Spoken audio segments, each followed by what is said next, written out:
ദേശീയ പുരസ്കാര പ്രഖ്യാപനം വന്ന ശേഷം അതിനോടുള്ള വിയോജിപ്പ് പരസ്യമായി രേഖപ്പെടുത്തി നടൻ ചന്തു സലിംകുമാർ രംഗത്ത് വന്നത് വലിയ രീതിയിൽ ചർച്ചയായി മാറിയ ഒന്നായിരുന്നു.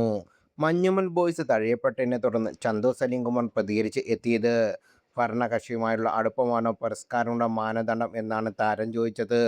ചന്തുവിൻ്റെ പ്രതികരണത്തെ അനുകൂലിച്ചും വിമർശിച്ചും പരിഹസിച്ചും ആളുകൾ എത്തിയിരുന്നു. അക്കൂട്ടത്തിൽ പ്രത്യക്ഷപ്പെട്ട ഒരു പോസ്റ്റാണ് ഇപ്പോൾ ശ്രദ്ധ നേടുന്നത്. 2011 കോൺഗ്രസ് ഭരിച്ചിരുന്ന കൊണ്ടായിരുന്നു കോൺഗ്രസ്സുകാരനായ താങ്കളുടെ അച്ഛൻ സലീംകുമാറിന് ദേശീയ പുരസ്കാരം കിട്ടിയത് എന്നാണ് കുറിപ്പിലൂടെ യുവതാരത്തെ വിമർശിച്ച് ചോദിക്കുന്നത്. ആ കുറിപ്പ് ഇങ്ങനെയായിരുന്നു: ദേശീയ പുരസ്കാരം ലഭിക്കുന്നതിൻ്റെ അടിസ്ഥാനം ഭരണകക്ഷിയുമായി ചേർന്ന് നിൽക്കുന്നതാണോ? മരിച്ചുപോയ നടൻ സലീംകുമാറിൻ്റെ മകൻ ചന്തുവിനാണ് ഈ സംശയം. അപ്പോൾ 2011 കോൺഗ്രസ് ഭരിച്ചുകൊണ്ടിരുന്നപ്പോൾ കോൺഗ്രസ്സുകാരനായ സലീംകുമാറിന് ദേശീയ പുരസ്കാരം കിട്ടിയത് എന്ന് വേണമെങ്കിൽ നമുക്ക് തിരിച്ചു ചോദിക്കാം. പക്ഷേ അത്ര വിവരക്കേട് നമ്മൾ കാണിക്കേണ്ടതില്ല. പകരം നമ്മുടെ ദേശീയ അവാർഡ് കിട്ടിയ കുറച്ച് ആളുകളോളം അവർ ഭരണകക്ഷിയായ ബി.ജെ.പിയുമായി എങ്ങനെ ബന്ധപ്പെട്ടിരിക്കുന്നു എന്ന് നോക്കാം. കാർത്തിക് ആര്യൻ ബി.ജെ.പിയുമായി യാതൊരു തരത്തിലും ബന്ധവും ഇതുവരെ കണ്ടെത്താൻ പറ്റിയിട്ടില്ല. മമ്മൂട്ടി ഇദ്ദേഹം പിന്നെ ബി.ജെ.പിയുടെ മെയിൻ ആണല്ലോ. ഡിവൈഎഫ്ഐയുടെ വേദികളിൽ സ്ഥിരം സാന്നിധ്യം, കൈലി ടിവിയുടെ സ്ഥാനം, കമ്മ്യൂണിസ്റ്റ് പാർട്ടിക്കാരാണെന്ന് പറഞ്ഞ് രാഷ്ട്രീയ നിലപാട്. അപ്പോൾ പിന്നെ ബി.ജെ.പി തന്നെ.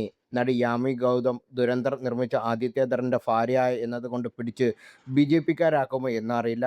മികച്ച ഗായികയായ വൈക്കം വിജയലക്ഷ്മി, വൈക്കം വിജയലക്ഷ്മി ബി.ജെ.പിയുടെ വൈക്കത്തെ മണ്ഡലം പ്രസിഡന്റ് ആയിരുന്നു എന്നാണ് അറിവ്.